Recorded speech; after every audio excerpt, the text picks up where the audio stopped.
L'entrepreneuriat, oui, c'est un marathon, mais moi, je l'ai vécu comme une course.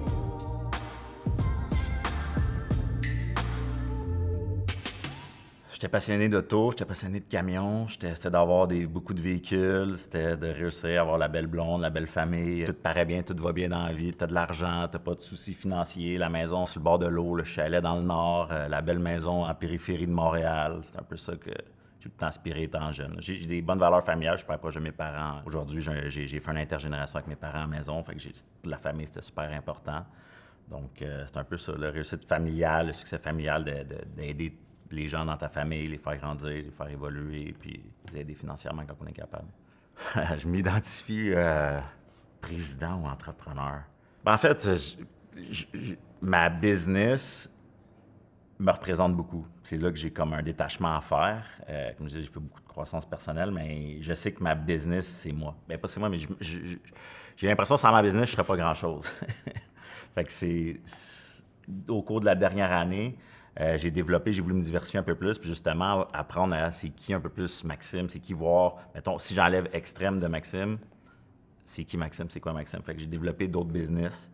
Puis je suis encore en train de plus comprendre ça, mais je te dirais que j'étais plus président d'Extrême qu'entrepreneur. On a bâti Extrême, on a 58 millions, mais c'était un peu un château de cartes. On n'avait pas de base, on n'avait pas de structure, on était juste des bons vendeurs, des bons développeurs, puis on avait une équipe solide. Fait que, mais on n'était pas comme structurant en tant que tel, on n'avait pas de façon de faire. Fait que si Martin n'était pas là ou peu importe, mais il y a tout le temps des risques que ça chavait. Donc c'est pour ça qu'on était tout le temps sur nos courriels, qu'on était en vacances, on s'assurait que tout le temps qu'on watchait tout. Donc avec mon partenaire financier, le conseil d'administration, qui a été la meilleure chose que j'ai pu avoir pour moi, un jeune entrepreneur, on a vraiment bien structuré Extrême, on a mis des bonnes bases. C'est là qu'ils m'ont conseillé de m'abonner entre chefs, d'aller au programme le B, etc. Donc, ça m'a fait évoluer beaucoup en termes d'entrepreneur, en termes de personnes aussi, puis ça a fait évoluer l'entreprise que j'ai. Donc, en 2023, j'ai pris mes premières vraies vacances. J'ai pris 3 semaines parce que j'ai pas touché à mon cellulaire, tout était fermé, puis j'ai juste décompressé. Quand je suis revenu de vacances, ça a été plus difficile de comme reprendre le beat. Je me sentais pas comme aussi performant, mais j'ai toffé ça tout le long. Je me disais, c'est peut-être justement la fatigue accumulée de toutes les dernières affaires. Là, la business, ça allait vraiment bien.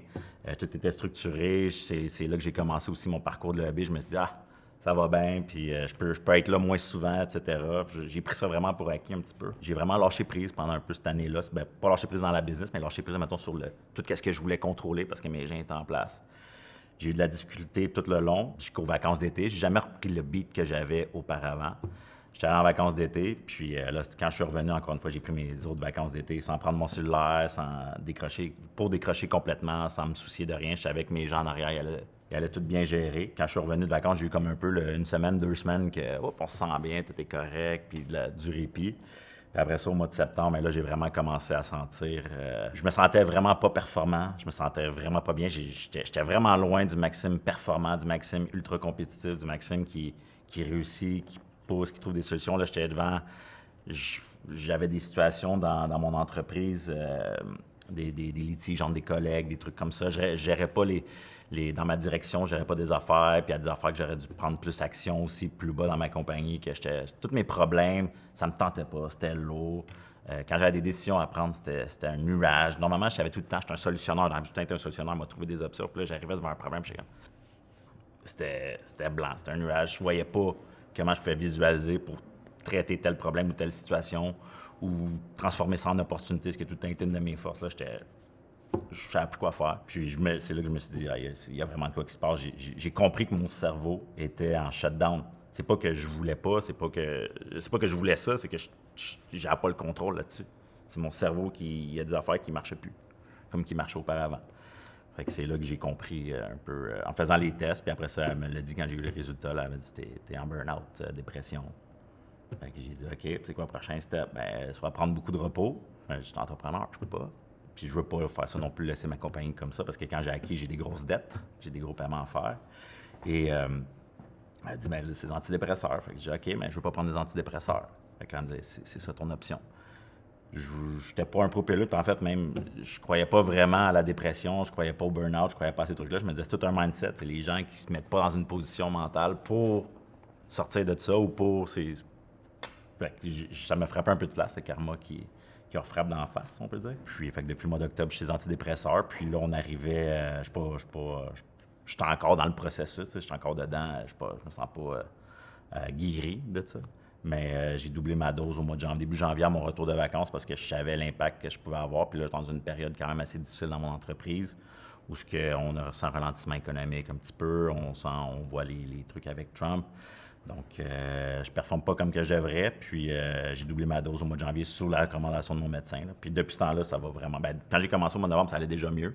Mais là, je prends deux pilules à chaque jour aujourd'hui, mais je me sens vraiment bien, je me sens performant à chaque mes affaires. Je sens que je suis là pour ma business, je suis là pour mon équipe, puis que je vais être capable de trouver même pour mes partenaires financiers, mes banquiers, j'ai pas le choix d'être sharp. Fait que je me sens la personne sharp que je devrais être en ce moment. L'entrepreneuriat, oui, c'est un marathon, mais moi, je l'ai vécu comme une course. Même Martin, on a tout le temps vécu ça comme une course. C'était d'atteindre les plus hauts sommets, de grossir l'entreprise le plus haut possible. Puis c'était jamais assez. Même si on se fixait un objectif, puis même moi, j'étais comme ça quand j'ai acheté, puis mon équipe pourrait te le dire.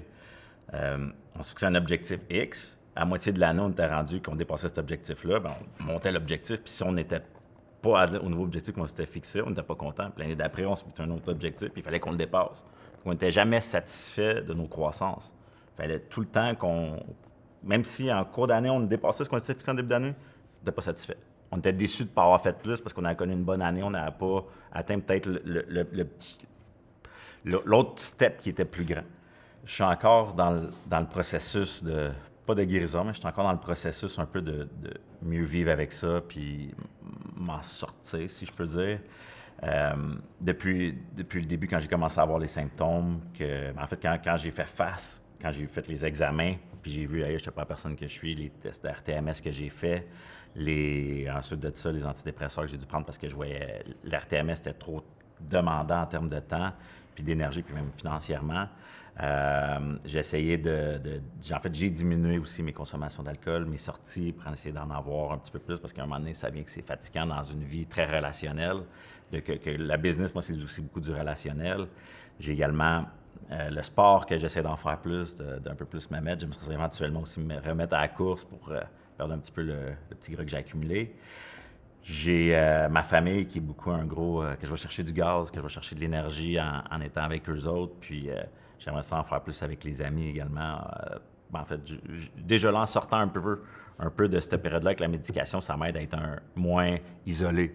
Parce que j'étais dans une période beaucoup plus isolée au cours des derniers mois. Fait que ça me retourne avec les revoir. Fait que ça me fait du bien aussi. Mais c'est un processus. C'est un processus qui va être long. Une chance que je suis bien entouré. Je pense que d'être l'entourage fait une grande, grande, grande différence dans une entreprise quand tu as une période que le président ou le PDG ou propriétaire, peu importe le titre, est moins performant. D'avoir des personnes qui sont à côté, qui sont capables de faire d'oser ou prendre charge de qu'est-ce qu'on a plus de difficultés à faire, puis ou embaucher ces personnes-là. Comme moi, je sais que j'ai des lacunes en ce moment, puis j'ai découvert des lacunes que j'avais, fait que j'ai embauché une DG également qui vient m'aider. Fait que c'est de trouver les gens qu'on peut s'entourer, parce que ça peut faire une grande différence dans l'entreprise actuellement. Puis j'ai hâte de voir ce que ça va nous mener, parce que je suis dedans en ce moment, fait que je sais pas ce qui va en sortir.